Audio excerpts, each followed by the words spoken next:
but really the most important people to convince were the exchanges. That's my answer. There's another guy in the chat, his name is Khan, and he has a Pepe avatar just like myself, so that's why I'm gonna take this question. What would make you admit you're wrong on on-chain scaling? What would make me admit I'm wrong on About, not on, about on-chain scaling?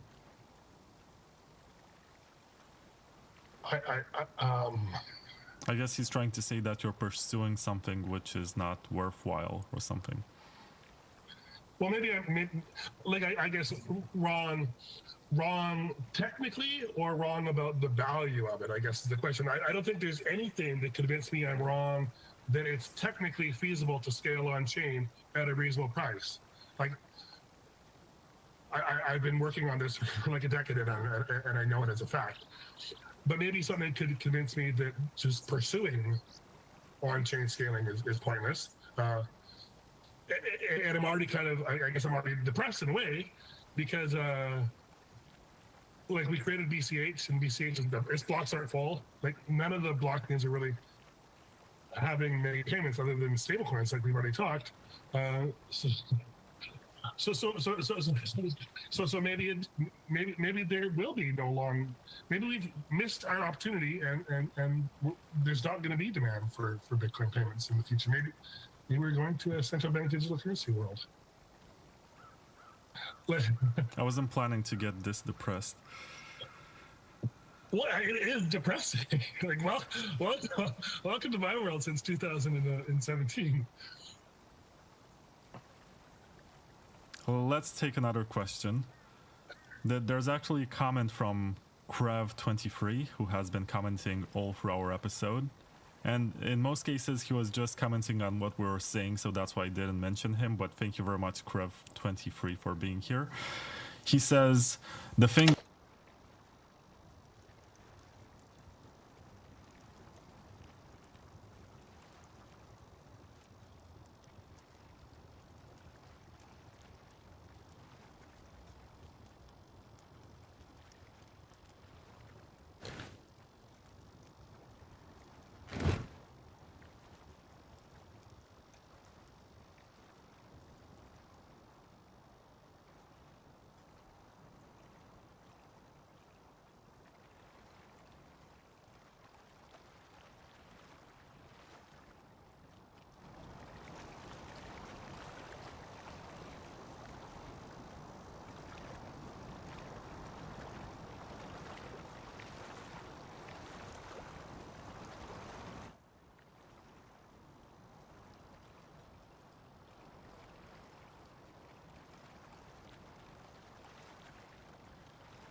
Test 3.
Test 3.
But he really is the embodiment of that, because like, so we rode up to PubKey on Thursday for Baseload's birthday, and so on the way on the drive up, dude, he's just like, yeah, let's bang this out now.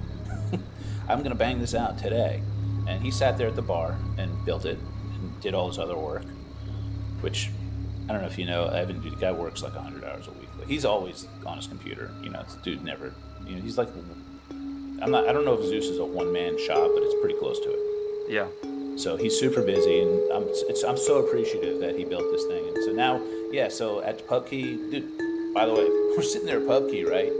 And we're demoing this Zeus Pay thing, right? And, you know, we got all our buddies there, like Shams, you know, all the normal guys that are always at PubKey. And then, like, Peter McCormack rolls in, and he's like, oh, what's this? You know, it's like, you know, it's just, it's such a cool thing to have, you know, just a cool thing to have Evan working on this thing. Somebody, you know, it's cool to have friends out there that can do shit that can help. And so that's the one thing about the book I'm super excited about. Not the one thing. You know, I got to give a copy to Thomas Paccia, owner of PubKey, who I'm actually pretty interested in his take on what I wrote, if he does read it. I know Thomas doesn't listen to the show, but you know, somewhere in like the spiritual realm, I know he's there's something that he's looking at the book now. He's like, should I read this fucking thing? And I think he'll crack it and get through it. So getting a copy of the book to somebody like Thomas was an objective of mine. Is Evan hosting this this portal like on his personal site, or like where's the? Zeus. It's just through Zeus. Okay. Yeah, this is gonna be so cool, dude. Like it's gonna be super easy to just go on this thing and then get a copy of the book, and then it's just it really is just Sats, and then he's building a couple of extra bells and whistles, you know, so that it looks cool, so that other content creators will want to use it, you know. But man, I'm just really fortunate to be the beneficiary of this effort now. It's so cool. Well, dear listeners, look in the show notes, and there's going to be a link in there to this. Oh, I guess yeah. I'll link to the Amazon too if you want to go that route. I think that the Zeus Pay site will be live unless you do a total shotgun launch like you sometimes we'll do. But if you, I don't anticipate this will be out today. Probably tomorrow or Monday, but we'll see. Yeah. We haven't covered anything yet that is so time sensitive and burning that you'll feel compelled to shotgun this one out on a Saturday. Well, it's just like being home fresh. It's like, man, I just want to like sit here and not do anything. Yeah, and it's like I've got a new video to edit. Yeah, what we're gonna do is we're gonna have it up on Monday, and then I think the next couple of days will be mostly our friends testing it. Okay. Well, I mean, whenever I can edit the show notes and dump it in there whenever. So yeah, it's. And by testing, it means like go to the site, buy the book, and tell us what happened. Yeah, right? And if you break the site, tell us how you broke it, and Evan will fix it, because that's how that works. Yeah. So we have that for the digital. Excited. Opens up this possibility of other digital things like audio and great. And now, but honestly, like the version of the book that I care about the most is the hardcover.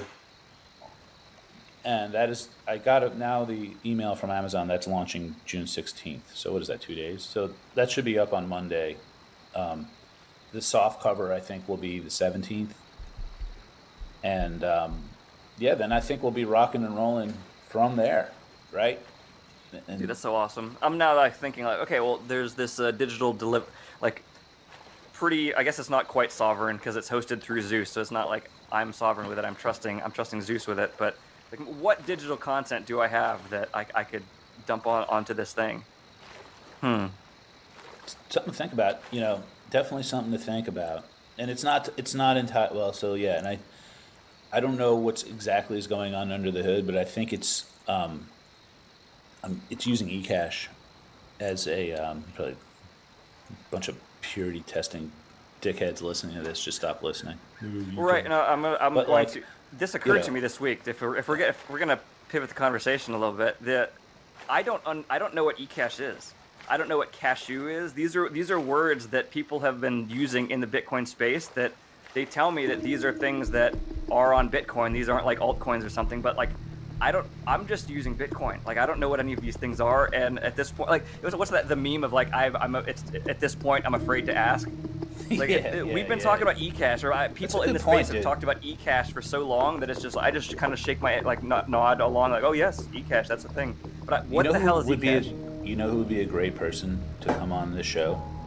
He's listening right now. You can feel it. But you know who would be great to come and talk about all of the. I mean, Evan would be great, but Gary too. Gary is very like Gary used to work for like Fetty. He's done a lot of coding for eCash, Fetty, all this stuff. Yeah, I see him talking about this stuff. So like, if we want to have somebody, you're probably not alone. I'm similar. I don't really. I can't say I like really fully understand it. There have been many times where people have sent me these garbled string of text, and I'd be like, "What the hell is this?" And they're like, "Oh, sorry, I thought you'd get it." And it was like eCash. It was like an eCash voucher for like 100 sats or something like that. Okay. But like, I mean, I do know that at least in general in my basic model, eCash is super easy, but it does have custodial risk, and not like we talk about custodial risk with Lightning providers like Wallet of Satoshi and Strike, but like there's really not a lot of custodial risk with those. There is, because it's not zero. Although Strike is probably at zero at this point until because boy has Jack Mullins fallen off a cliff. Tether and Cantor are not going to allow Strike to rug anyone's Lightning wallet and their little gravy train. So like for now, but like we like to talk about that. I think eCash has significant, like relative to what Wallet of Satoshi is, relative to what people like really think of Strike and all that. eCash has probably a non-trivial counterparty risk of getting rugged, right? So you want to like what you want, but the thing is, it's super useful at like the payment transfer layer, and so what you just want to do is just sweep it immediately into Lightning, or sweep it immediately. You know what I mean? Sweep it immediately into Lightning if it's like you're getting dust, like dust level sats, right? It's like, I mean, like Lightning, Bitcoin is hard enough to communicate to new people. Like, and I just went through this week, like us sitting around in this beach house, and people are like, this is an opportunity for all these people that are in the family to like pepper me with questions and stuff that I normally they don't get to. Yeah. And I had just hours and hours and hours of conversation with this guy who is he used to be like a journalist. You can kind of map out. Credential journalist? An actual journalist. He worked for Penn Live. He worked for the Sentinel, which is like a newspaper in central Pennsylvania. So I mean, did he have liver spots from alcoholism, or was he was in pretty good shape. I mean, he was like a little bit younger than he's like is in his mid 60s, but he's taking pretty good care of himself. But like he's like no experience with Bitcoin, and I had we had inevitably. I mean, he's talking to me. Bitcoin's going to come up in the conversations. And so, like by the end of the week, I set him up with a Moon wallet and set up some sats on Lightning. But like, even getting to the point of explaining the difference between on-chain transactions and a Lightning transaction to him was too much. And like the idea that now we're going to layer on top of this, an eCash or like that's beyond like I don't understand. So, like I've never had the need for it. I think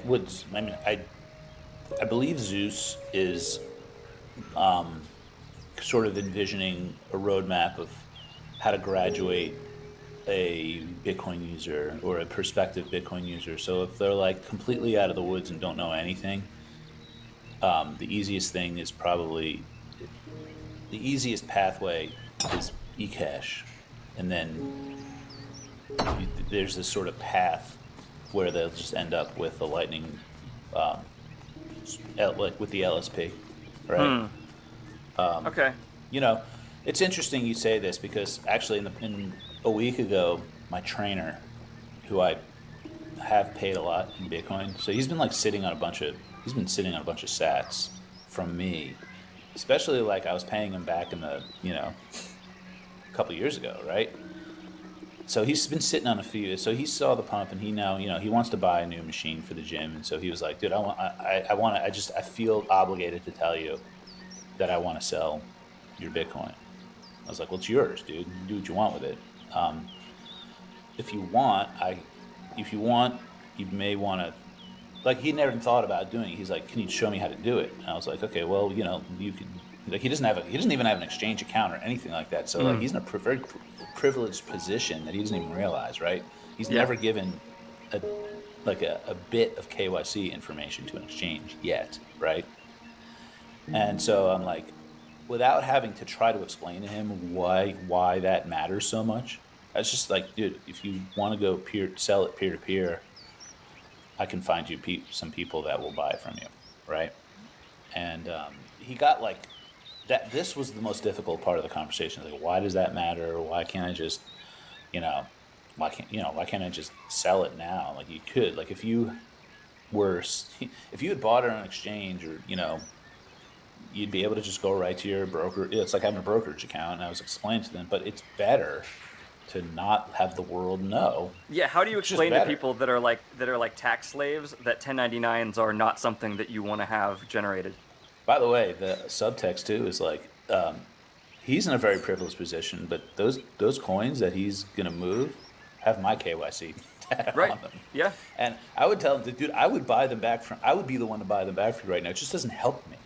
You know, it doesn't help me to rebuy my own KYC coins, you know, but I'm not crazy about having them hit the exchange. So I was basically just as a side benefit, not that I care. I can't, it's not my thing to care about, but if there's a way I can sidestep it. So anyway, I found a friend of mine, you know, I have a lot of friends in the fiat world that want to buy Bitcoin that have fiat, you know what I mean? They actually, you know, they're not like us, where we're tapped out at this point, right?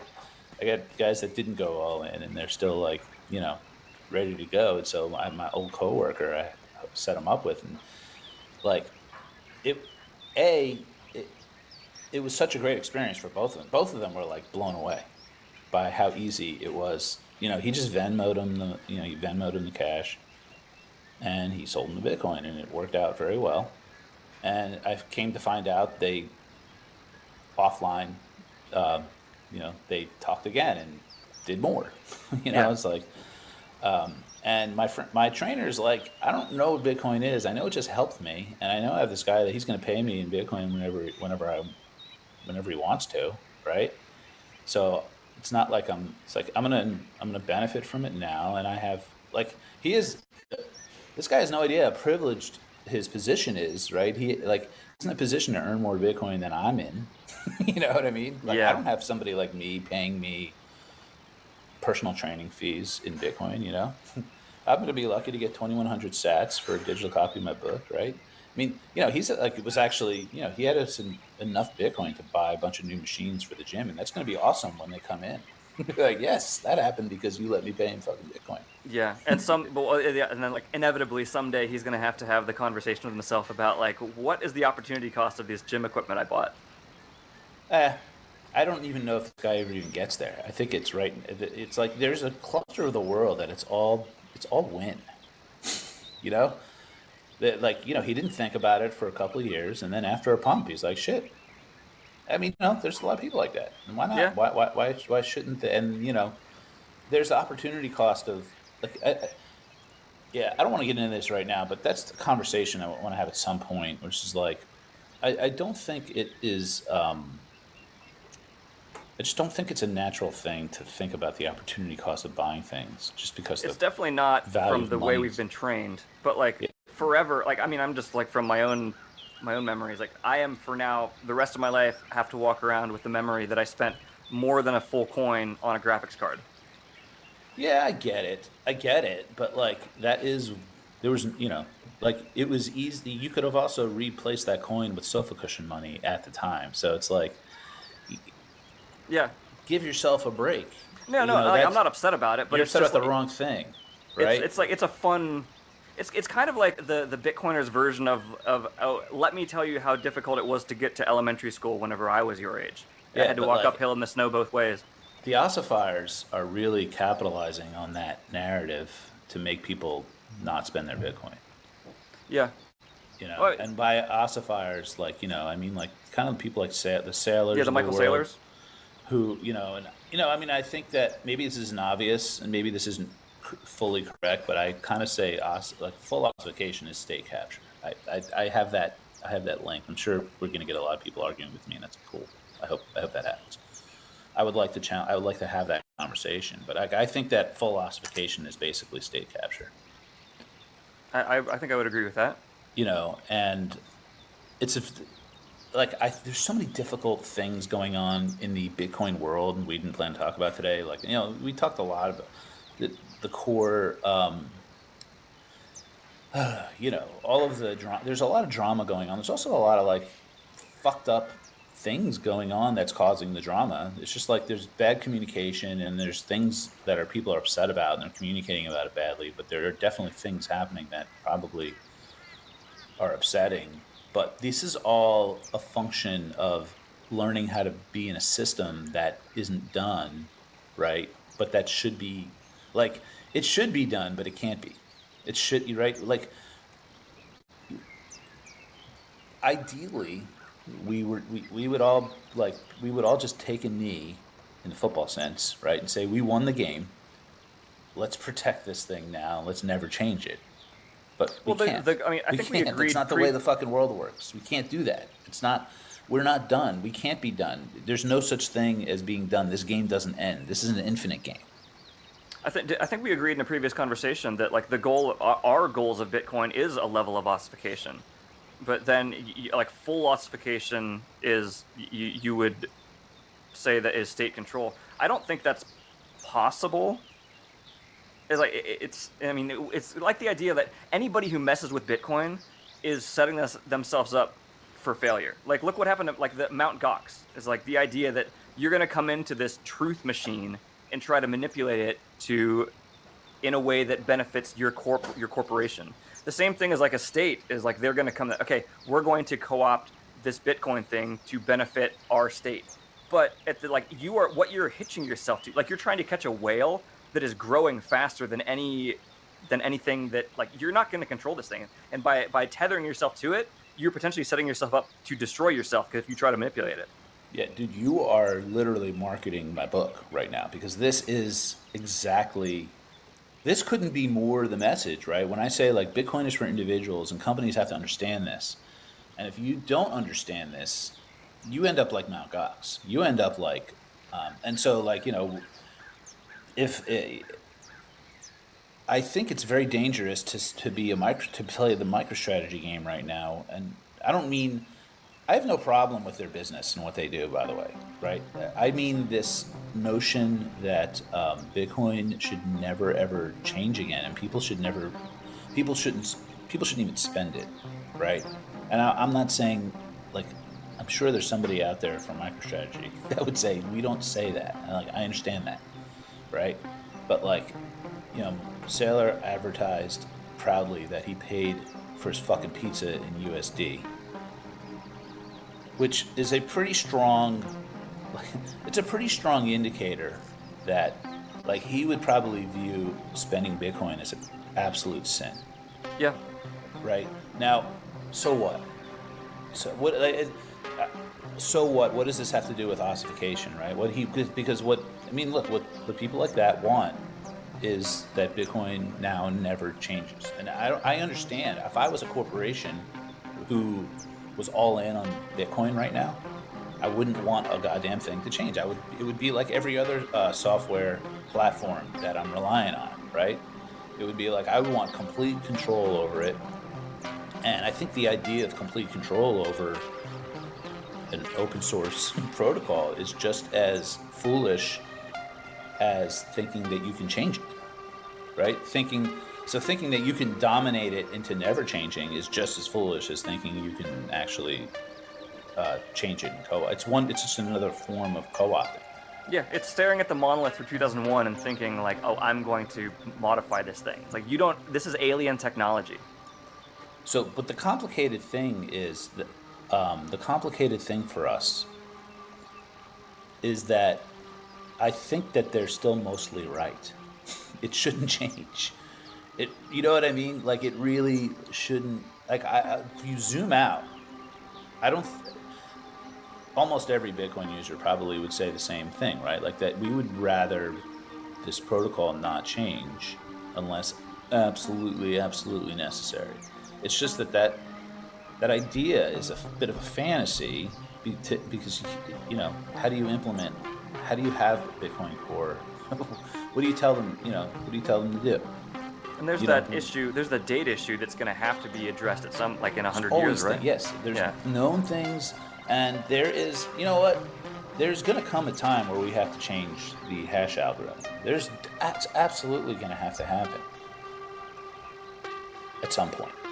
That's. I mean, right. There's. I can see both ways. I can see that technology develops in such a direction that, yeah, SHA-256 is no longer the hashing algorithm that is going to do this job. We need to move in a new direction. That's easy to see, I think. I think that's easy to see. But like, what's harder to see is I mean, there is an expiration date on this planet. Like the Etch-a-Sketch is going to be shaken at some point, and like the ability for all of us to be spending our time, the amount of people that are spending their time writing code and doing these things, like at some point, like that's going to decrease by a lot. The ability of it's going to be vibe coding. It's not going to be people with all of this library of knowledge in their head. It's going to be the AI that we can just reference. It's interesting, yeah, and I think that's, when you say that, that really puts a way better context. That puts a better context than I have been putting on this, because I've been saying like, the big problem that all this drama is exposing is how unready we are to discuss real issues, right? Yeah. How immature, because we're early. I mean, immature is not a slight, but I think it should be a sobering progress report to say, this community, we're not ready for the big problems, right? Now, maybe I'm wrong. Maybe the big problems bring out the best in us, and maybe we are. But maybe it's unfair to say this is indicative of how we would act on a big problem. But if you think this is indicative of how we would act when there's a big problem, we're in trouble, right? And I think that looking at it from the perspective of, dude, what if what if we have an Etch-a-Sketch erasing type of thing and have to then find each other, you know what I mean? It's like, are all the that's people ossification. that, because what if, I mean, unless the only guy that survives is Luke, right? Well, I mean, like, not you, Luke, not the you, Luke. Right, the other, Who, frankly, dude, I just think he needs to tap out. Like, he needs to tap out, this guy. This guy needs to tap out. I am happy that he is clearly in the position that he needs to be in to I mean, I'm not gonna follow his code, but I mean that's cool that he likes filters. I think in the future, I think implementing his version of Knots, Bitcoin, that's the word, knots, is far more risky than trusting Cashew. I quite honestly, I don't know enough about either one of them to have that opinion. Cashew, you're not trusting Cashew. You're trusting the Federation provider who creates the mint. At least it's a little bit decentralized. Luke's version of Bitcoin is pretty centrally controlled.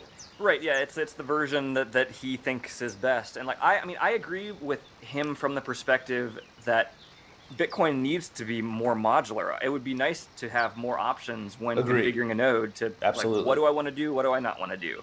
Like, but that being said, I mean, we are, even when we install a node, like even without those options there on the table now, like we are voting with our code with what we're installing. So we are all making decisions, and the idea that I want to outsource like what my node accepts to somebody with his level of passion for it is like, okay, no, I don't. I can tell he is very passionate about the opinions he holds, and I'm not there. That's cool that he is, but like I'm not going to run his code.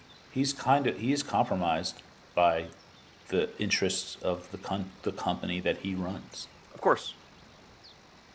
And everybody acts like that is not like that. He's sort of like acting as an individual. He's not. He's not acting, and I don't know that he would even be in this conversation if he wasn't, if that company didn't psychotically make somebody with his communication ability the CEO of it. Okay. That's very. It's like Bitcoin. Part of Bitcoin, like that goes in cycles, is killing the need to kill the heroes. And like, there's a lot of people that have gotten into Bitcoin, knew that just view, oh, he's a core contributor, he must know what he's talking about. Like he must be right because he's been around for this long. And he writes code. I think Bitcoin Core seems not to be great at communicating either, and they have the power to do things, and they threw the opportune thing in, and people are very upset. It's like I get all that. I get all that. I do, and I just don't know what to do about it other than to talk about it and to try to understand what's happening. And you have Luke is tweeting like there's no debate, it's settled science. It's like, dude, get the fuck out of here. Well, I mean, it's like in the absence of having his level of convictions on it, it's like, okay, I want to, like, my node, I want to collect everything. Even if I had the options to filter out stuff, I don't want to filter out everything. Yeah. I want everything. Anything that anybody on the planet feels the need to spend their sats to print onto the blockchain. And I realize this is an area that I disagree with him, that I think this is a public database, and he doesn't. Now, but you're under no obligation to do so. I think that when it comes, this is the crux of the debate, right? Which is like, okay, you don't want to bloat the UTXO set. Opportune does not do such a thing. Opportune can be pruned. Opportune can be, does not need. It was created for that reason, right? And everyone, I think, understands this. Should you be required, as the Bugle loves to joke about saying that Luke has called it node rape. Okay, like that. You've put things on my on my node that. Now, to me, that like this is such a silly conversation because, I get that like we don't want it to be too onerous. I understand you don't want it to be too onerous for people to run nodes, but like we're talking about disk space, right? And it's not like, you have to assume that. Let me put it this way: I think there are bigger threats to decentralization than disk space issues. Isn't it Moore's law that says that disk space will expand exponentially? I think it's Moore's law that talks about that. Yeah, I mean, you remember buying like a gigabyte external hard drives for like $200? Dude, I remember. Do you remember when flash drive storage came out? USB flash storage. Yeah. My first flash drive was 64 megabytes, and that was huge. I could fit all my Word documents on there, a couple songs. It was great. And it's like, if you want to talk about Moore's law, you go back to like the first like Atari computer or Apple computer that was like 1 meg of RAM, and back in the day, and they cost just like, for people that don't know, if you grew up in this, like in the 70s, a brand new personal computer was $2,000 to $3,000, and it was, like it could barely do anything. Okay, and brand new computers were $2,000 to $3,000 for decades, right? The price of those computers didn't change, even when they started having way more functionality. Mm-hmm. Disk space is like disk space is the area of Moore's law, right? Where it's like, it constantly gets cheaper and cheaper, right? Yeah, Moore's law is like transistors per square centimeter, right? Or something like that. The number of how much stuff you can pack into a circuit board. I think that's what Moore's law is about. I thought it was not related to any specific physical use case. It's more just that, these things will increase exponentially, and the price will decrease. The price of these things will decrease exponentially. I just asked Grok. Moore's law is the observation that the number of transistors in an integrated circuit roughly doubles every 2 years, leading to an exponential increase in computing power and decrease in relative cost. So yeah, like that $3,000 computer, that $3,000 price tag doesn't change, but what's in it, the number of transistors is doubling every 2 years. That's right. Okay. Yeah. So yeah, I'm not worried about disk space, and like I feel like we're entering the era of like with AI that we're going to discover that you can write data into DNA, you can write data into like we'll have trees, and like okay, we're just going to use we're going to modify the genetics of this tree. We're going to create a new like offshoot of the oak that we're going to plant everywhere, and this is our data backup for all of Bitcoin. It's all of Bitcoin is backed up in the genomics of this one plant. And if you go out anywhere in the world and like find this plant and pull it out and you scan its genome, here's all of this data backup. I feel like I'm just a new kind of technology for data storage. Like I'm not saying like this we're going to use trees for data storage, but something like that. I feel like we're right around the corner from this idea that we need to etch ones and zeros onto like an optical storage is like this is old technology that we have been using. Like at some point, we're going to be able to. I mean, it's like the Matrix. You could just, hey, I need a pilot program for this helicopter. Put it in my brain, and it just writes it into your brain. It's like it feels like that kind of technology is coming to at some point. Yeah, Bitcoin this network may just be the bridge to that world because it is right now. That's what it's what it is because it's figuring out how to become money. And it's not figuring out how to become money by this, like somehow playing God and deciding which things that people genuinely do want to store on the network are monetary. Okay, the fact is that the block space market is discovered by people who want to use it, right? Mm-hmm. And I feel like it's just there's this really arrogant belief that you think you know what a monetary transaction is. I mean, I think if somebody stands up and says I am spamming you, I think that's fine. Okay, you can say okay, fine. I would like to exclude that person, right? That was definitely something Satoshi had intended, right? To say if you have a known bad actor, it should be very easy to price them out of the market anyway, right? But like outside of somebody standing up and saying I'm spamming you, to think that you have some godlike sense of whether or not this is aiding a monetary network is very arrogant. And frankly, I'm not impressed with the people on that side and I'm not impressed with their understanding of money to say I would agree with them. You know what I mean? Like these are people, I think a lot of these guys are, I think, very captured Austrian economic people who believe it like it's some type of holy scripture and maybe need to zoom out and say, you know what? The whole point of Austrian economics was to show people that they don't really understand the world the way they think they do. That's an interesting point you made about the idea that we just trying to label that this is a monetary transaction and this isn't. Yes. Like what the hell is money? Like what is like okay in a barter? Like if I want to trade this JPEG for this other JPEG, like if we consider that money, like that is an economic transaction.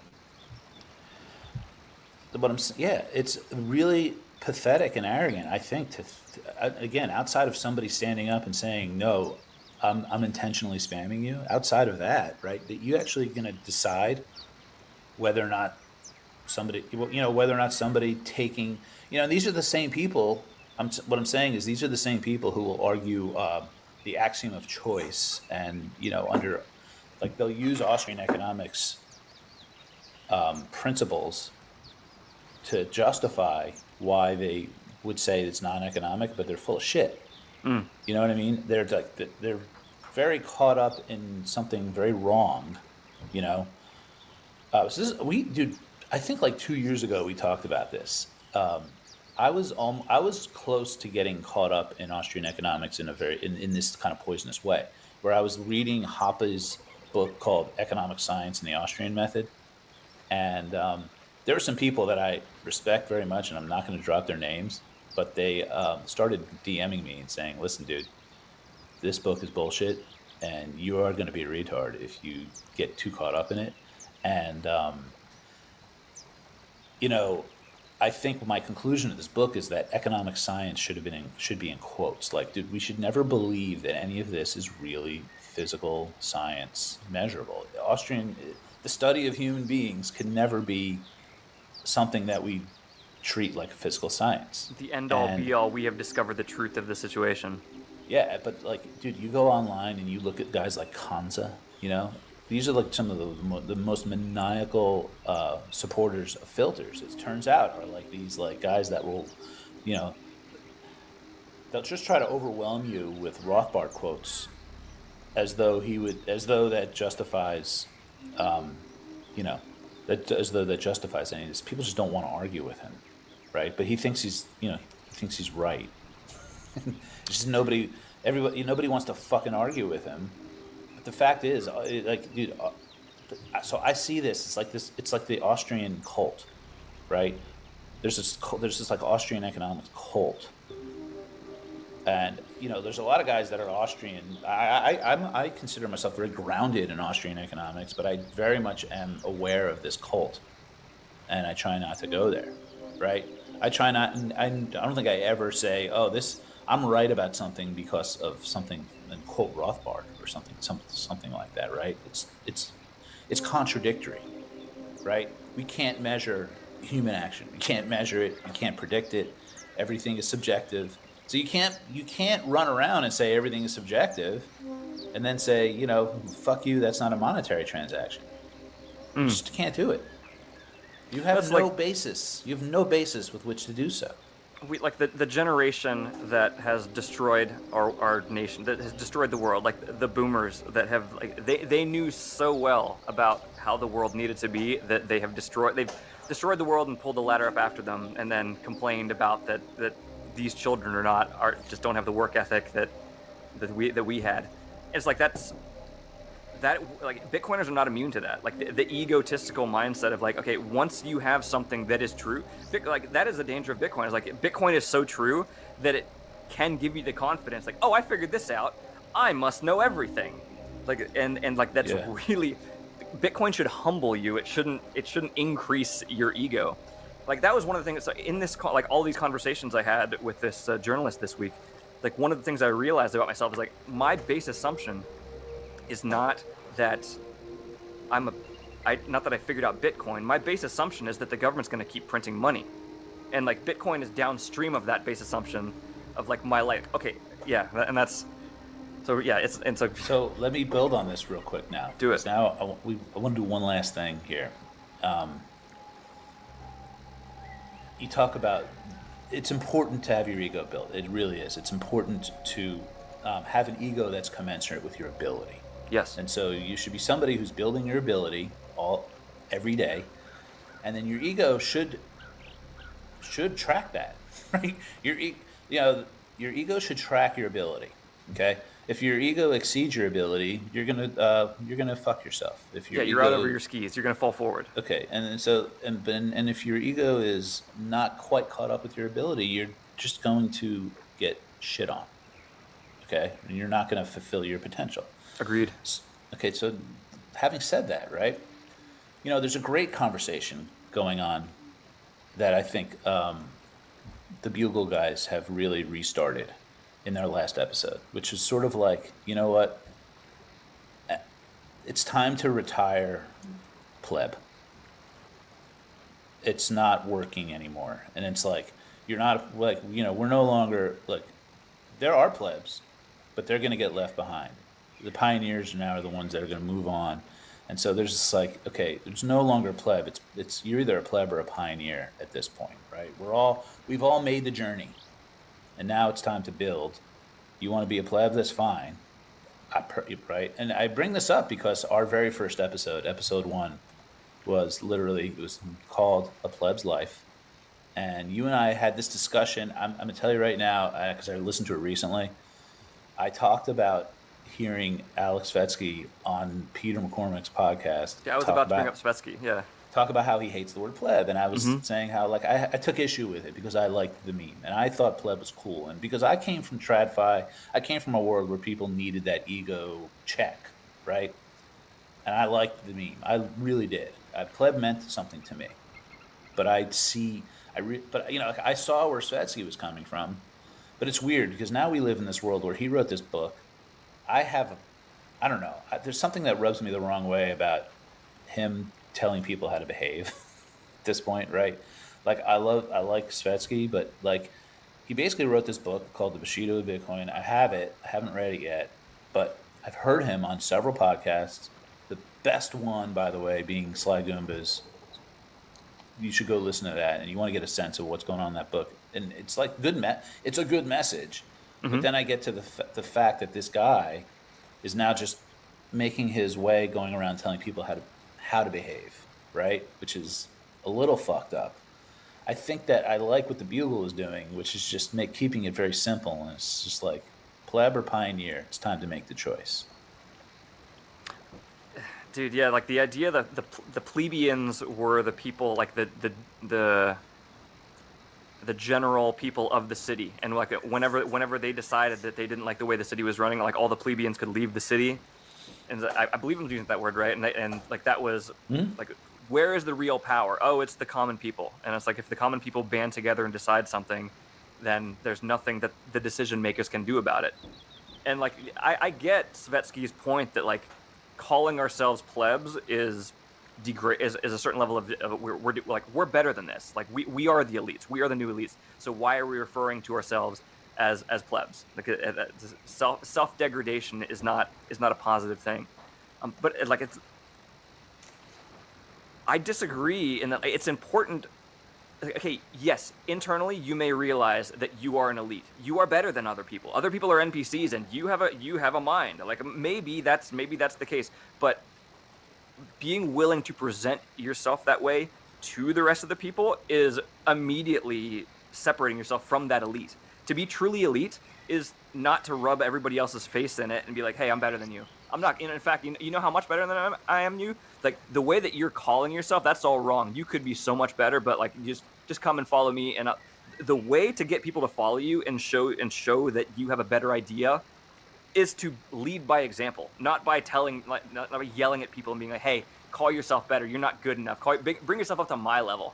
It's like That's why, yeah, and I think that's why what the Bugle guys did was so great, because they gave us a new term, which I think is great. Pioneer is a great term for this because, first of all, most pioneers died, but they tried. They were out there. They weren't saying, "Hey, we're just going to sit around and wait for all this to get built." Right? We're just going to be like everybody else and we're actually going to go. We're here. We made this journey. We're now here. We're going to go dominate this land. We're going to leave the current cities. Us plebs are going to leave the cities and move out and build something new. And yeah, and so I think there's a lot of layers to this where it's like I think a lot of people aren't making themselves better every day, so they probably should maintain the level of ego they have and not try. You know what I mean? But I think there's people that aren't maybe doing the work. They would say not listening 40 hours per week, but it's like there are people not doing the work on themselves, but yet their ego is growing because they're on Twitter or whatever. They want to view themselves as a pioneer. Well, they keep being right. Yeah, it's like they keep being shown that they're right in the world, that Bitcoin's the right choice. Yeah. And so, those people can probably use an ego check, and they can probably use, probably benefit from pleb still, right? But I would say I don't care. I'm not interested in those people at this point anymore. I'm interested in my fellow pioneers and interested in who's building. The word pioneer is excellent. That it really is. Plebs or pioneers. And like what's a pioneer? A pioneer is a vanguard. And like the vanguards of any movement are the people who decide where that movement's going. And like that's a fair, I would say like that is the most fair criticism of the word plebeian, is that if you're a pleb, you're not like, you are just going with the flow of the other fishes. You're not being the vanguard, the tip of the spear, deciding where the culture should go. And that's what pioneers do. You're still helpful, but you probably, if you're a pleb, dude, you're more like cannon fodder than if you're a pioneer. At least you go down swinging. I'm not, man. It's going to be hard for me to give up the word pleb. Like I've been referring to myself as a pleb for so long. I get it. No, I get it. And I think, it's not. I don't think people should give it up, per se. I think that this conversation should evolve so that we maybe put it in its proper place, right? It's been in the throne, right? It's been sitting on the throne like a king of memes. And I think that's the brilliance of the Bugle always, is that they find these memes that are just have too much status in our world, right? And they then, instead of shit canning the meme, they have a really great way of dialing it back. Like, most things can't be dialed back. Most things have to be destroyed and rebuilt, right? But some of these memes can be dialed back, and the Bugle is great at this, right? And so now they're great at finding these things that really do matter. And I would really recommend, if anyone hasn't listened to that episode, it's just the last episode. I wish we'll maybe put in the show notes. A lot of times we listen to them and it's just good old jokey, like watching SNL or something like that. And sometimes, though, they do things that are really actually matter, that are significant. You forget. It's easy to forget, right? That they're actually doing something important. They're doing like important work. And some of these podcasts are actually really impactful. And so I think just putting Pleb in its proper place, right, and saying maybe it's not the only one on the throne. Let's make room for two memes, Pleb and Pioneer. Those are now the two, and it's important to know who you are. The back and forth of Knots versus Core, that's like the code war. Like, this is the social layer war that's going on. But this is real. Knots versus, because Knots is not true. You know what I mean? Knots is like the worst version of Pleb. It's got all the ego, but like not the solution. Like, Knots is great for Luke. It's great for him. Yeah. Good. Right. Dude, you could just build your own node and put your own filters on it, and like, he should be commended for building his own thing. It's not great for the 11% of the network that's using it. It's not great for them. Well, with the idea of a pioneer. Supposedly. Yeah, I believe those stats the way I believe like the GDP stats, by the way. But like, yeah, right, yeah. It's take all of that with an asterisk. I really I feel sorry for anyone who's spending a lot of emotional energy and time on this thing. Like that, not that I even feel sorry for it. It's like, dude, you're not. Pioneers don't have time for that shit. Yeah, sometimes you got to go to the beach.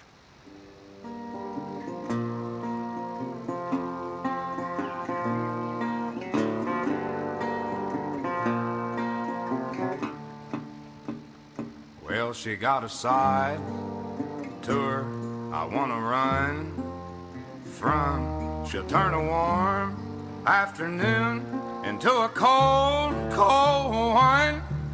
Well, he grabbed the apple and Adam took a bite. And now all these years later, and the mask still ain't right with a scornful woman. Scornful woman. I used to sleep so good, didn't have a nightmare. I was busy dreaming, believing he's always gonna be right there. And now the middle of the day is like the middle of the night. And the court says 50-50, but the math don't seem right with a scornful woman. Scornful woman.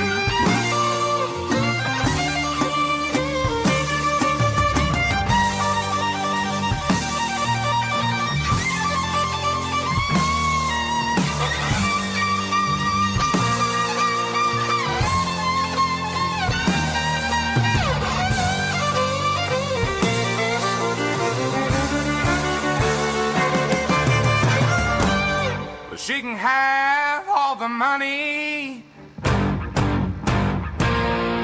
they can keep all the fame. I go back to being broke as a joke if I could just get a break from the pain.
Welcome back to the Pleb Underground, everyone. That's right, we are live. Joining me today as co-host, I've got Ulrich and our very special guest. That's right, CEO of Barefoot Mining. Here we go, Bob Burnett. Thank you very much for joining us on Pleb Underground. It's awesome to have you here. Thanks, guys. Great to see you. Thank you, sir. All right. Well, we're going to dive into all the fun. But before we do, you know the deal. Going to show some love to the Pleb Underground sponsors. And we will be right back with what should be a very interesting conversation with Bob Burnett, the BTC Boomer. Here we go. Head on over to Archimedes Emporium. They make absolutely beautiful Bitcoin branded products. They just dropped their first one. It is the solid aluminum Bitcoin clock. I had to get my hands on it so that I could show it to you guys. Take a look. Really, really nice piece. Beautiful craftsmanship. Head on over to archamp.co. The link is going to be in the show notes. That is Archimedes Emporium. Head on over there. Looks like I might have to make a new ad, huh? With the new frames. All right, guys, that's right. We're back from the quick ad, and let's dive right into it, Bob. Yeah, as we were saying before the show, been following your account for a really long time. I find that you have based takes, sir. Yeah, I may not agree with everything you say, but I feel that you are genuine, and that is really important. So, before we dive into the barefoot mining stuff and some tweets that I've got from you, would you please share the rabbit hole story? How did you end up in Bitcoin? My path is unusual. Like a lot of people, it's a little shitcoiny, but even that has kind of got a unique twist. So for those who don't know, my background comes from the personal computer industry, and I spent about 25 years designing and developing personal computers. Most notably, I was the chief technical officer for a company called Gateway. I remember Gateway. Yeah, I'm a Gen Xer, so I totally remember Gateway. I remember the Gateway ads, right? With the wasn't it cow it the spotted cow? boxes. Yeah. Yeah. We were known for our cow spotted boxes. We made great PCs. And for those that are younger, you know, during the 90s and into the mid 2000s was kind of our reign, and we became a Fortune 200 company through that. So it was a fabulous run. We were making about 10 million PCs a year. And as the chief technical officer, my job was in leading product development there. So the reason this is pertinent to this story, although I think it's actually pertinent to a lot of things, maybe we'll talk about later, but pertinent to my conception or introduction to this world. In 2017, one day I got a phone call. It was actually late at night. I remember it very clearly. It was about 9 at night. My wife and I were watching TV. My phone rang. It was an unknown number, but it said it was a Seattle area code, and normally would be like, you know, that's like the Antichrist, like stay away from, right? And my wife, who's very instinctual, looked down at my phone, and she said, "Answer it." I thought, "I'm not answering that." She said, "Answer it." All right. And so I answered it. And it was a guy who I had known from my days at Gateway. And he said, "Bob, we haven't talked for like a decade, but," he said, "I'm building an Ethereum mining farm. I need 800 Ethereum mining servers, and I can't find anybody to professionally design a server, number one, and number two, I can't get any of the NVIDIA chips that I need, because each server, they wanted 8 GPUs in the server." So I, not knowing that much about the space at that time, I said, "Hey, I don't understand. Why don't you buy them from Dell or HP or whatever?" He says, no, you don't understand. So anyway, I went and I did about a day of research and realized why he couldn't buy them from them, and realized that, yeah, I could design them. And then a little piece of history, when NVIDIA was a startup company back, I think it was like 92, 93, somewhere in that period, the very first company to design an NVIDIA chip into a system was Gateway. And so, so me and kind of my right-hand man, I'm the CEO at Barefoot Mining. The president is a guy named Keith Thomas. He was the head of desktop engineering. We had old, long-time relationships with NVIDIA, so he called him up, said, hey, we might get into this business. Will you give us chips? Even though supplies were very tight at that time, they had a great deal of gratitude for what we had done, giving them a chance, right? I mean, obviously they become a behemoth, right? Yeah. So they said, yeah, we'll give you the chips. You can build the video cards. Just don't Talk about pay it forward, huh? I mean, yeah, right. Exactly. like it's like, hey, NVIDIA says, hey, thanks for helping us out back in the day, guys. Like that's far out. Yeah, yeah. So anyway, that's how I got into the business, and it was pretty cool because we started Barefoot Mining to fulfill that order. We had a different company that Keith and I were in at the time, so we said, well, we'll do a new company for this. It was a $6 million order, which is, most companies don't get the chance to start with a $6 million order, right?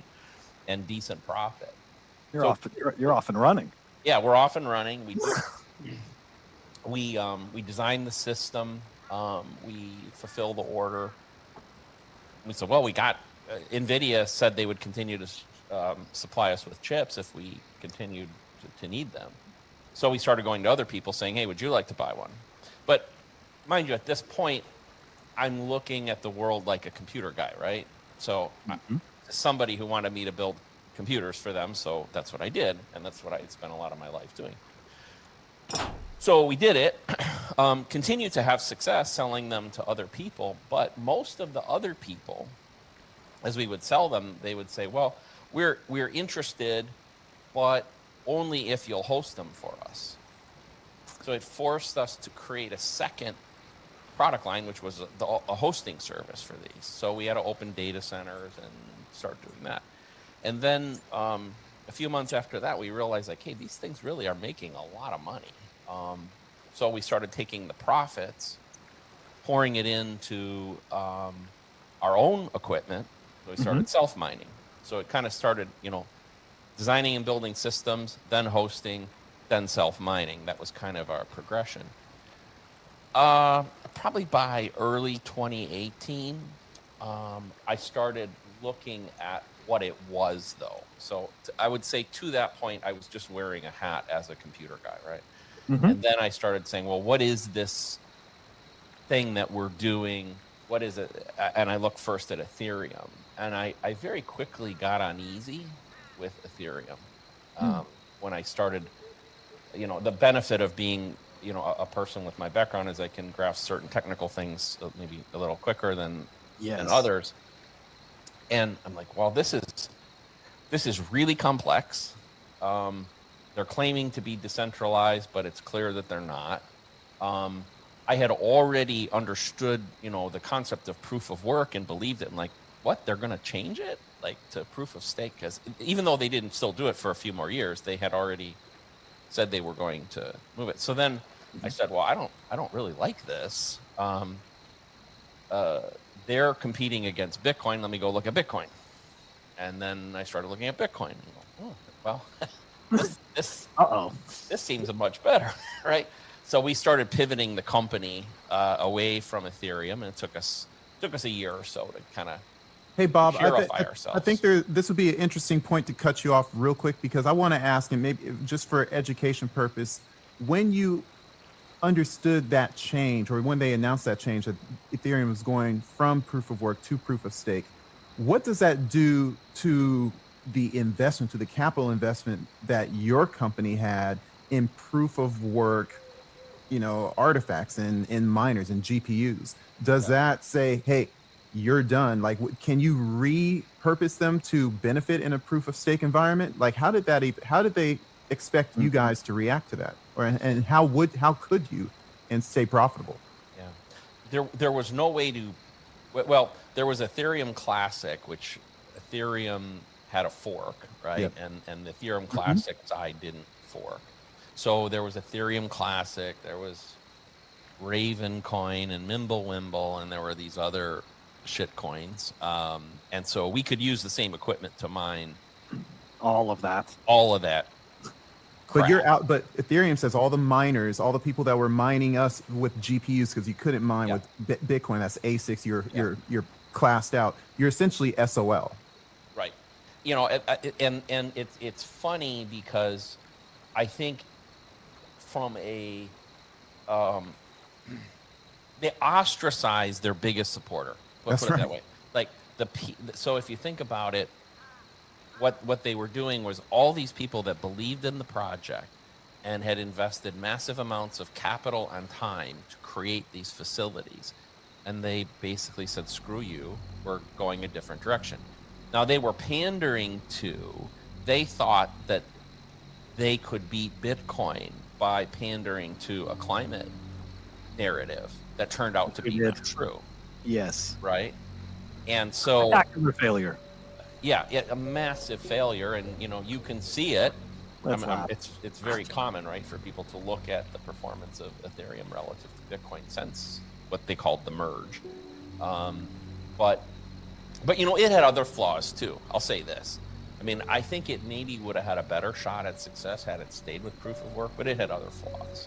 You know, whether it's monetary policy, the governance structure. I mean, a lot of those sort of things were bad, and it was enormously complex. That was the first thing that struck me about Ethereum when I looked at it was, you know, as an engineer, as a guy that's developed technology for a long time, one thing I learned, simple is better. That the more you try to do, the more likely you are to fail. You know, so you know, do a small number of things really well, and then maybe if you get all that done, you can maybe expand. But you know, they were trying to boil the ocean, and you know, Bitcoin stayed true to what it was from the beginning. You know, and which and maybe we can talk about that, but you know, we still have some threats. But like what we're talking about in our internal fighting right now about spam and things like that. We're going to discuss that. Yeah, but it's pretty, and I think that's serious, and you know, something for us to talk about. But it's pretty tame relative to, you know, DeFi versus we're trying to be the world's computer. We're trying to like those are like massively different Yeah. arguments and levels of complexity. So let me ask you this, because is Barefoot mining now? Is it? Or do you mine exclusively Bitcoin only, or are you still mining shitcoins? No, we've been what I would say we've purified ourselves. You've purged. I think it's You went from probably, the merge to the purge. That's what That's you're right. saying. See, this is what they're talking about when Vitalik was showing that ridiculous roadmap 4 years ago. That's what they meant. Now we see it's all coming together. Yeah. But that's Yeah, that's no, definitely. I think you know, in terms of probably approaching 6 to 6.5 years, something like that we've been pure. Nice. Nice. Well, look, I definitely appreciate it, and I think that barefoot mining is going to come up again in the conversation when we talk about some op return stuff, and we talk about the biggest, right, the biggest problem facing Bitcoin right now. Some people, you know, everybody argues what the biggest problem is, but I think it might be miner centralization.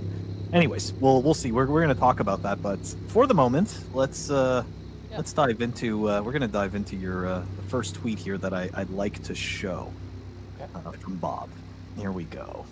All right. So, of course, you know, we have a lot of opinions about the Bitcoin conference and the changing landscape of Bitcoin socially. I don't want to say the word community because I might catch on fire or something like that, or this stream may just suddenly end. So I'll use other words.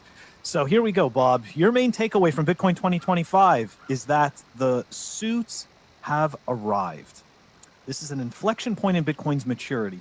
Bitcoin cannot fulfill its destiny as the world's base monetary system without the suits, but get ready because they will play by different rules. And I am very curious what you mean by that, because I do have a background trading in equities when it comes as an amateur trader, right? I've done this since I was like 21 years old or something. And, you know, without doxing my age, I'm over 45. So, I mean, I do have somewhat of an understanding of the way that TradFi, at least from a retail perspective, what ends up happening. But what exactly do you mean by they're going to play by different rules? Yeah, great question. Let me even define suits first of all. Oh yeah, please, yeah. Let's define the suit Okay. coiners. Because I think certainly, as you call it, TradFi, the TradFi and the banking world are part of the suits, but they're not the only suits. You know, the suits includes government bureaucrats, but it also includes traditional corporate guys. Like I was a C-suite executive in a Fortune 200 company, okay? A publicly traded company, and I understand the mentality of, you know, people from that perspective. So suits is all of those things kind of blended together, and interestingly, I think they're all arriving like simultaneously. There are, and I'll say this, like we were talking about my journey and my history. Like if we were back in 2019 or 2020, and I do a lot of public speaking and all that, like I have to say that the pace with which the suits have arrived has shocked me. Like I did not expect them to be here this quickly. I knew that they had to come eventually, but I didn't think they would be here this fast. So that's kind of interesting that you say that, because I remember the 2017-2018 cycle, and one of the big narratives was that the suits have arrived, right? That essentially the institutions, specifically the word that was used in 2017, 2018, we weren't talking about suits, we were talking about institutions. And it was, the whole big narrative was the institutions are here. But yet here we are in 2025, right? 8 years later, and you're surprised at how quickly. So, I mean, my follow-up question has to be, why are you, like, I guess, why are you surprised by them showing up now? And I mean, in my eyes, right, like Bitcoin that's it. We've reached that psychological inflection point, right? It's worth over, you know, $100,000 USD, you know, so it's solidified itself as an over $1 trillion asset, right? It's like, do you believe that I mean, I don't actually believe as a group that they care about Bitcoin's qualities, right? The hard cap, the 21 million. Like, to me, I just see a bunch of people that understand that they can capitalize on this. So I guess, yeah. Well, I mean, we have to generalize, right? Yeah. We have to generalize because we do. There's a whole spectrum occurring, but there was a lot there. So first, as I mentioned before, 2017, 2018, I was just getting started myself in the space. I will say this though, that the institutions even then, like when I look back at it, like there was nobody like seriously really playing like that. There may have been the perception. We could talk, and part of this, I don't want to go too down a rabbit hole, so I'll come back to this later. But part of it is, I think, it's the perception of the people involved at Bitcoin at the time about what is a suit is maybe different than what I would call the suits. So maybe I should explain that. So I think if you look at the classic cypherpunk, the classic libertarian, kind of person who was a big part of the community in those early days, to them a suit, I think, is almost like anybody outside of their own sphere, like anybody that's coming with a normie. A normie, somebody coming from existing money. It could be a guy that runs a 32-person accounting firm in Birmingham, Alabama, is a suit to them. Yes. Okay. A family office, if you will. Yeah, family office, which we did see in 2017, 2018. There was a lot of conversation of family offices starting back. But if you come out of Wall Street, if you come out of the Fortune 200 like I did, something like that, that's not a suit. Like they may wear a suit, but they're not big business. They are different, right? So anyway, I think that's part of when I make my comment, I think it's important to define suit. So I'm saying the biggest, most powerful organizations in the world, in the fiat world at least. Like BlackRock. Certainly, it's like BlackRock. Yeah. Right. BlackRock, JP Morgan. Like these, like as you mentioned, governments. Right. Yep. Hey, so I want to maybe I can interject here. Yes. Bob, I have a LinkedIn, and I just asked you to retweet the live. I appreciate it, and you're on LinkedIn as well. It's so funny. I work for an engineering company, and I talk nothing about my engineering or what I do for my company. I only talk about Bitcoin, and I only retweet the Pleb Underground stuff. And I see you tweeting things, and I see other people in the Bitcoin space tweeting things, posting things on LinkedIn. And when I see the incentives or the narratives from the Bitcoiners on LinkedIn, I feel Suitcoiner vibes. It feels very salesy. It feels very capitalize on volatility now, capitalize on a Bitcoin treasury. And very little of it talks about why Bitcoin came about in the first place and what Bitcoin intends to do to the fiat experiment. There's a lot of massaging the narrative to support a quick commission or a quick sale to a family office, to a big business, to a high net worth individual. Do you notice that lacking of foundational Bitcoin principles on LinkedIn at all? And do you see it seeping into other social platforms for the narrative of what Bitcoin is for the world and for the future? Holistically, yes, I would agree with your statement, but it's not a true, kind of that same thing I said before. It's not a truism across the spectrum. There are, in my discussions,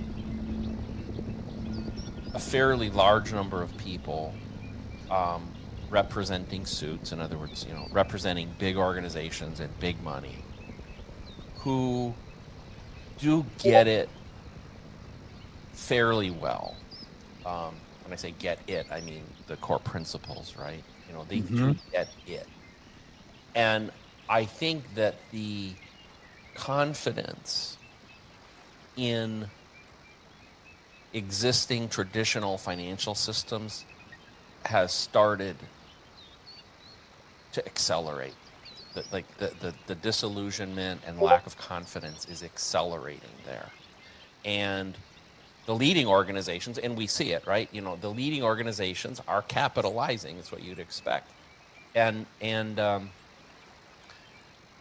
this actually might be a good time. Like, one of the things I think that's important to think about is there is a classic technology adoption curve. Okay, and for those who haven't seen it before, I wish I could throw the visual up, but it's kind of a bell curve, and on the left side, it's kind of the earliest people in a technology, kind of called the innovators. So, and let me give this through the lens of the personal computer, because this is what I lived. Okay, so in the late 70s and early 80s, the personal computer was just starting to become something, but they were buggy, they were difficult to use, they really didn't do anything particularly exciting. Yes, actually, beautiful. If we could leave that up for a little bit. Nope. So, sorry. So I was wondering, like, what is Phil looking for? Like, I saw his eyes shift a little bit, like, who's doing something? There you go, man. Quick fingers, man. Quick fingers. Don't worry. Sorry. Yeah.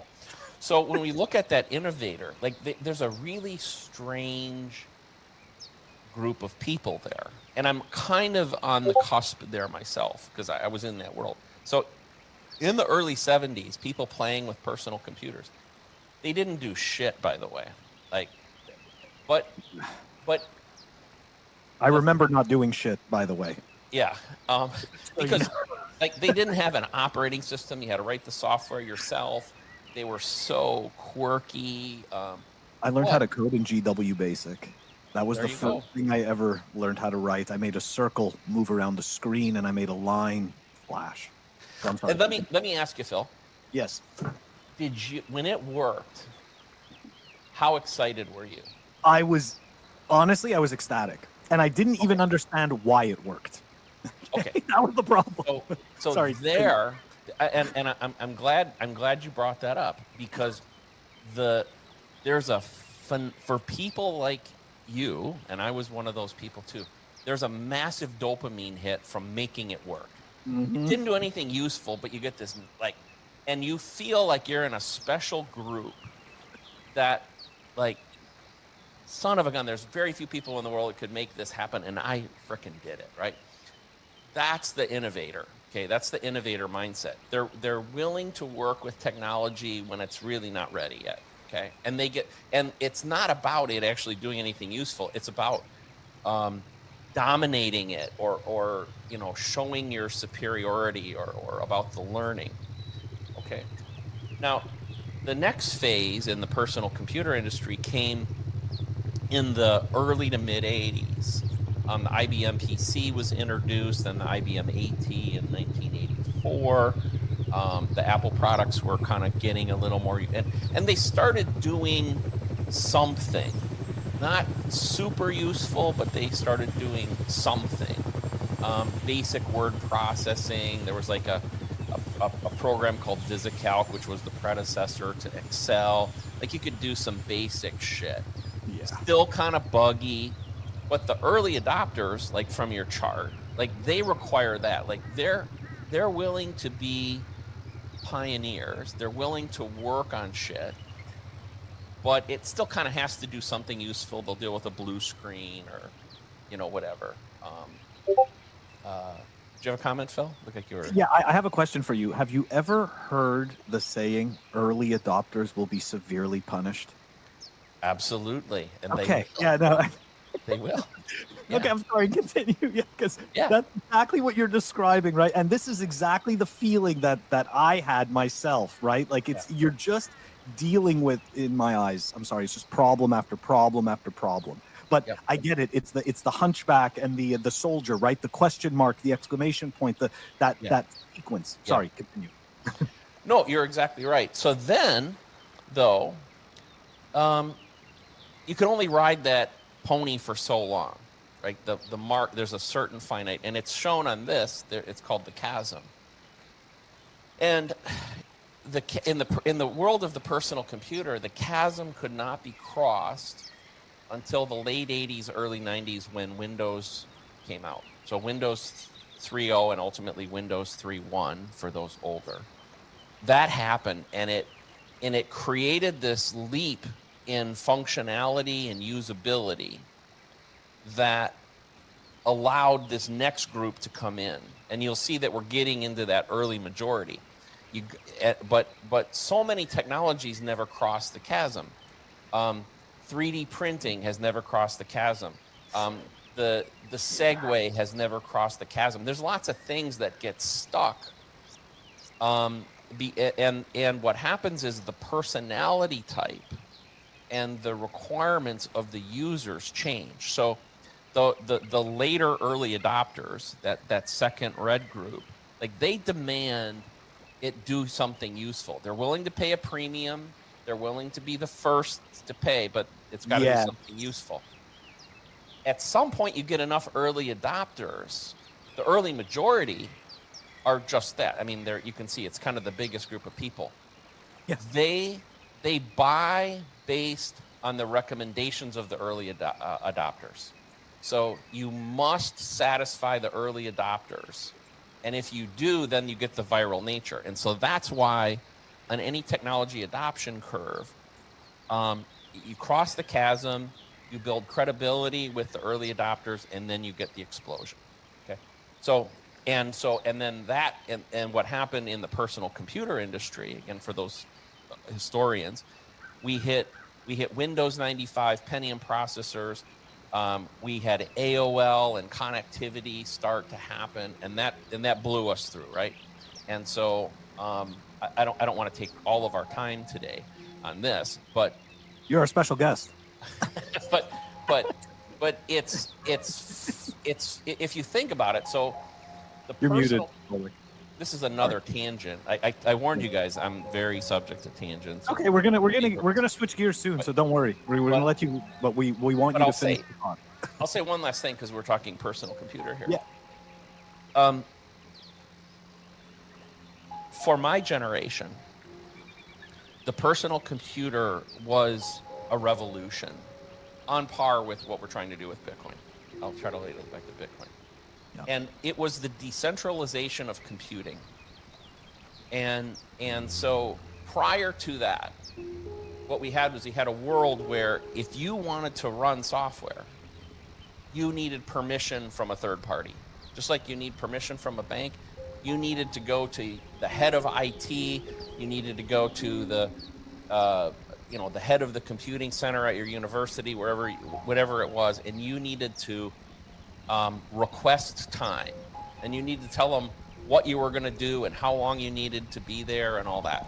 The personal computer broke that mold, and it decentralized computing and brought that to the masses. That led to the decentralization of information through the internet, and now that's leading to the decentralization of money.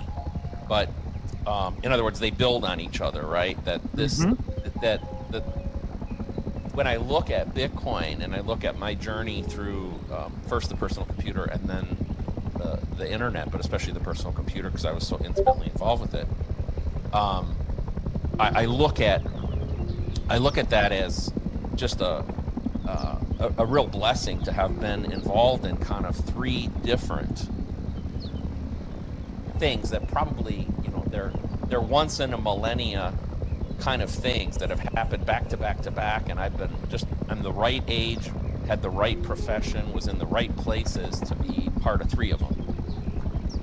Hey Bob, we're getting a question here from ACP. So he wants to know, where is Bitcoin adoption using this graphic? Early adopters. So I guess he's asking, like, where do you think we are right now? We're trying to cross the chasm. Are we're still here? We're trying to cross the chasm right now. We're still in that chasm of the early adopters, you think? Yeah, probably. We're at the chasm though. Like, yeah. And so it comes, and the reason I even brought this back up was the suits. The suits are here, meaning like they're ready for this jump. But they need our support. They need our support, and we need to listen to them, which is going to be that was part of the reason for my tweet was I get it now. Yeah, I'm starting to get it now. Yeah. Okay, that makes a little more sense, right? Yeah. Because now all of a sudden we have to satisfy their needs, right? Or there has to be some type of, I guess, leap in order to satisfy their needs. And now this is where we start getting into we're not going to go down this road yet because we want to talk about some other stuff, but this is where I think we start talking about the Bitcoin treasury companies and all of these financial tools, because unfortunately this is what they know how to do. Right? Yeah. Like this is what, and when I say they, I'm talking about Wall Street, right? If I have to give and then in Wall Street, there's a whole bunch of individuals. Yeah. So. Yeah. And I think there's a cognitive disconnect that I see from, like the real, not all, I'm not stereotyping, but many people in the very early days, because they come from the mindset we talked about. Remember that innovator mindset? They come from the innovator mindset, or they're the libertarian mindset. They don't like the suits. So I think they have this vision in their head of this utopian world where Bitcoin takes over, but kind of the suits never come and the governments never come. It's, well, there's only there's really only two paths. There's a path where Bitcoin stagnates, like 3D printing, and it stays in a little niche, and it serves that audience on the left side of the trap or left side of the graph, or it explodes and it becomes base layer of money for the world. And if it becomes base layer of money for the world, we have to solve the problems of the suits. It's the only way they direct their money and their energy and their resources to it. And they're showing faith in us. They're giving us a chance. Now we have to deliver. This is kind of the other side of hyper Bitcoinization that people don't necessarily want to admit, right? Like, and this kind of goes back to the whole, Bitcoin is for enemies is kind of like a very big meme that contains a lot, right? And of course, right, enemies in my eyes is just, it's just it's a simple word for saying, people that I don't necessarily agree with, right? Like that's pretty much what that is, because there's obviously a sliding scale to that. And to a certain extent, right, this is kind of the point of hyper-Bitcoinization. We are going to have these institutions that are going to come here, and they are going to employ the tools that they know how to use. And they're essentially, it kind of reminds me of the bed of Procrustes in a way, right? They're taking Bitcoin, right? Bitcoin is this thing that doesn't fit into the Wall Street box, but they're going to cut the pieces off that they don't need or that they think they don't need to fit it into the box, right? And then say, here. This is what we're giving you. So it's and again, this is all part of the journey. So yeah, I totally agree with that. Yeah, but it's gonna cause cultural clashes. It already is. Yeah. Right. It We're already already is. even socially, right? We're seeing it even on Twitter. Right, like you just all of a sudden, you have all of these people that are here telling you how Bitcoin is the essentially the the base layer for this financial flywheel of just being able to dilute shareholders ad nauseum because you hold Bitcoin, right? I have this asset that is just completely impervious to harm. It's like a superhero in my pocket, and because of this superhero that I control, I can issue ridiculous amounts of debt without actually needing any revenue or anything like that. Anyways, I don't want to go too far down that because I've already said this a million times. I believe that fails spectacularly. I understand that there are companies that will survive. They are going to thrive. They are going to kill it. But there are going to be so many that won't. Anyways, we're going to move on, though, because people are asking about your opinion because you're a miner. Okay, so this is what happens, right? When you're dealing with Bitcoin mining, people want to know, what is Bob's take on op return? So let me just pull up the and people don't like my take because my take is very much like, I don't like what the hell is going on. I don't trust core, but I also don't think that knots is the answer. And it's like, Phil, just pick a side. I'm sorry. I'm not that guy. I'm not that guy who just picks a side. I'm sorry. Okay, I'm the person that sits there and goes, why? Why do I need to make a decision? Why is this happening? I'm very comfortable with not knowing. It's kind of it's one of my superpowers, maybe. But here you go. Bob said the process is broken, and you retweeted Jimmy Song, right? Yeah. So where he's talking about essentially that the op return limit removal was merged. And so you, sir, are a miner, and I am very curious as to what your take is on op return, number one, and number two. People are asking, ACP specifically is asking, do you run knots? Second question first. Yes, I run knots. I run it personally, and we run it for our mining operation. So we do our template creation and administrate our system through knots. So there you go, ACP. So okay, yes. So let me ask you this, because I'm curious about this as well. Sorry, I don't ask you something else. I didn't even give you a chance to ask. But because you said you run knots, it immediately brings up the question of, so one of the fudding points, right, is that a miner will not choose to run knots because they're not going to exclude themselves from revenue, right, from essentially mining those transactions that have op return data. What are your thoughts on? Why do you think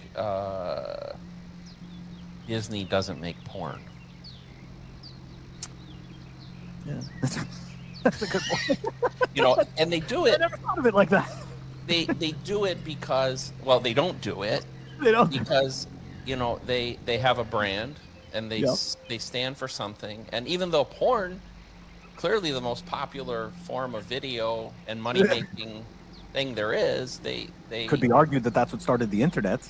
Just saying. Oh, it did. I mean, I'm Right? back from my You know DARPA. gateway You days. know. I mean, our biggest customers were people buying for pornography and yeah, I mean stuff like that. There's no doubt. Sorry. Go on. You know, but well, here there's actually an interesting analogy there as well. So and by the way, I don't mean to be flippant with my thing with you. What No, I'm no. trying to say is, see, this is the way I view it. So, my first objective as a miner is to protect the host. So, which to me is Bitcoin itself, the Bitcoin ecosystem. Okay, so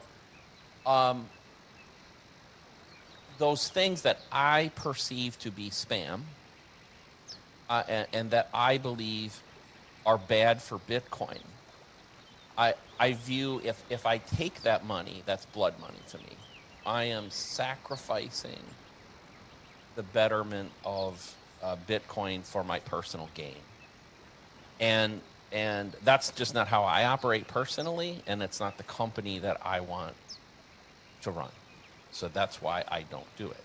And I think there's this funny thing that I find the general Bitcoin community to perceive, by the way, including most of Bitcoin Core, saying, well, miners are driven to make the most profit.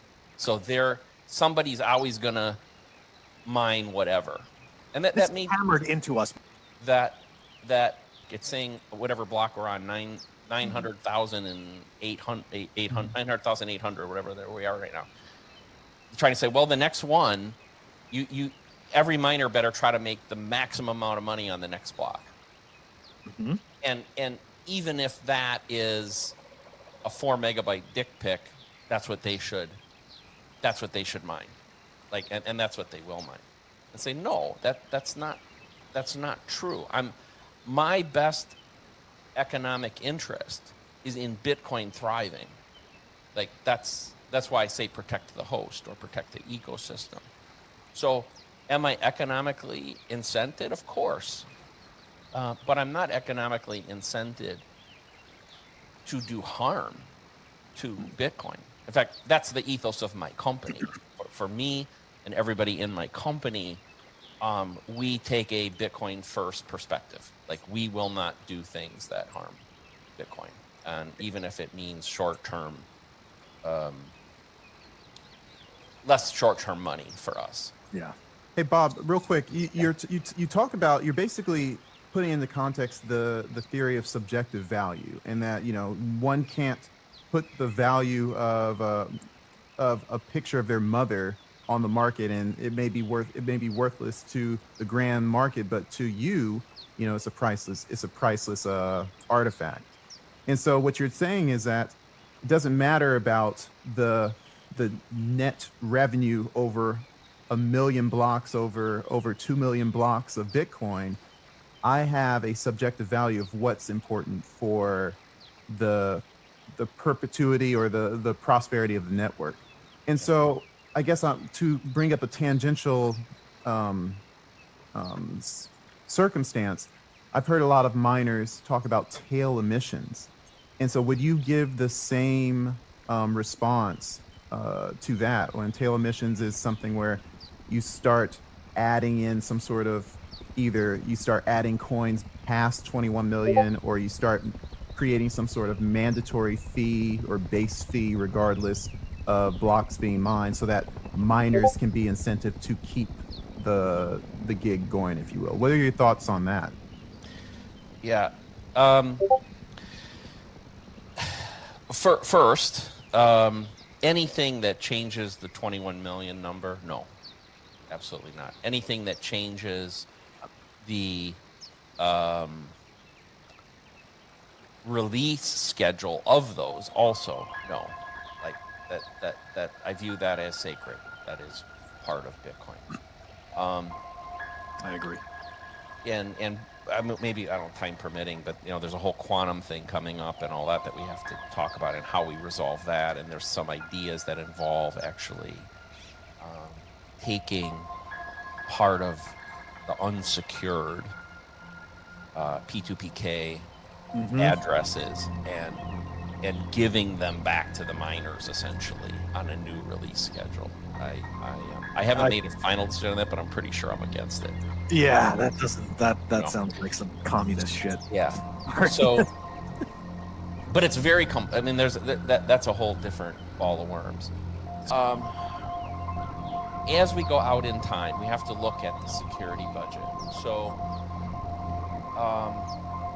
there has to be a certain amount of money available to preserve the network. And this next part probably will be controversial. Okay, so I believe as time goes by, we are going to see a lot of the miners become nation states or big financial institutions. Yeah. I mean, we're already seeing this. I mean, it's beginning, right? It's becoming the barrier to entry is raising exponentially. Sorry, continue. No, I agree. And I'll use Israel as an example, very pertinent for today, right? So, okay, Israel has about 0.5% of the world's GDP. They are very controversial, right? And at any one point in time, it's certainly, if I was the prime minister, if I was Netanyahu, I could say, well, the SWIFT system, when they invaded Ukraine, I could see a similar action being taken place against Israel at some point. The West, in other words, the West turns completely on them, right? So if I was Netanyahu, what I would be doing right now, roughly 0.25% to 0.5% of the world's hash power. And I would create all my own templates. I would either be a solo miner, you could use Datum, you could use, I'm not here to, I am on the board of directors at Ocean, so I should say that, just in case anybody, yeah. But no, I like to be really transparent with people. I'm not saying this to promote Ocean. But what I want to say is, yes. Now, if Israel does that, let's say it's 0.25% of the world's hash power. Okay, they will statistically win 2 to 3 blocks per week at that rate. Okay, and even in the case of